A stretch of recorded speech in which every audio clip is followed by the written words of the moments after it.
అనగనగా ఒక ఊరిలో ఒక పేద రైతు ఉండేవాడు. అతను ఒకరోజు పొలంలో నడుస్తూ వెళ్తుండగా అతనికి ఒక బాతు కనిపించింది. దానిని చూసి ఆ రైతు, అబ్బా, ఈ బాతు చాలా అందంగా ఉంది, దీన్ని ఇంటికి తీసుకెళ్ళి పెంచుకుందాం అని అనుకున్నాడు. అలా అనుకొని ఇంకా ఆ బాతుని పట్టుకొని ఇంటికి తీసుకువెళ్తున్నాడు.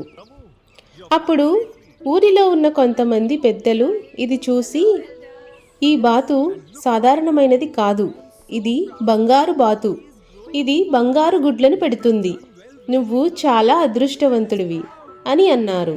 రైతు ఇది విన్నాడు, కానీ మొదట్లో నమ్మలేదు. ఆ బాతును ఇంటికి తీసుకెళ్ళి బయట పెట్టాడు. తర్వాత రోజు ఉదయం రైతు నిద్ర లేచి బయటికి వచ్చి చూశాడు. అక్కడ ఒక బంగారు గుడ్డు కనిపించింది.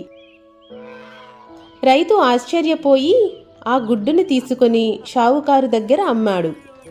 షావుకారు రైతుకి దానికి బదులుగా డబ్బులు ఇచ్చాడు. మరుసటి రోజు బాతు ఇంకో బంగారు గుడ్డు పెట్టింది. దీన్ని చూసి రైతు ఆనందానికి అవధులు లేకుండా పోయాయి. అప్పుడు రైతుకు అర్థమైంది, ఈ బాతు ప్రతిరోజు ఒక బంగారు గుడ్డు పెడుతుంది అని. ఇక రైతు ఆనందంతో గంతులు వేశాడు. ఇలా ప్రతిరోజు గుడ్డు అమ్మి రైతు ధనవంతుడయ్యాడు. చూస్తుండగానే రైతు ఇల్లు చిన్న గుడిసె నుండి పెద్ద భవనంగా మారిపోయింది. రైతు రాజు అయ్యాడు. కానీ ఒకరోజు రాజుకి దుర్బుద్ధి పుట్టింది.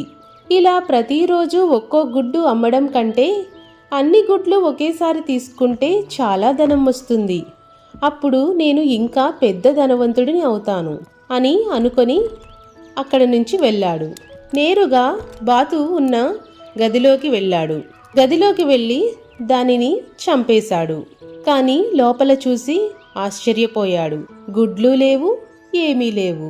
బంగారం లాంటి బంగారు గుడ్లను ఇచ్చే బాతుని నేనే నా చేతులతో చంపేశాను అని రాజు తీవ్రంగా పశ్చాత్తాపపడ్డాడు.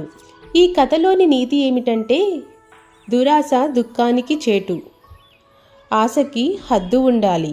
మనకు అవసరమైనంత వరకు మాత్రమే ఏదైనా కావాలి అని కోరుకోవాలి. దురాశకి పోతే ఆఖరికి బాధే మిగులుతుంది.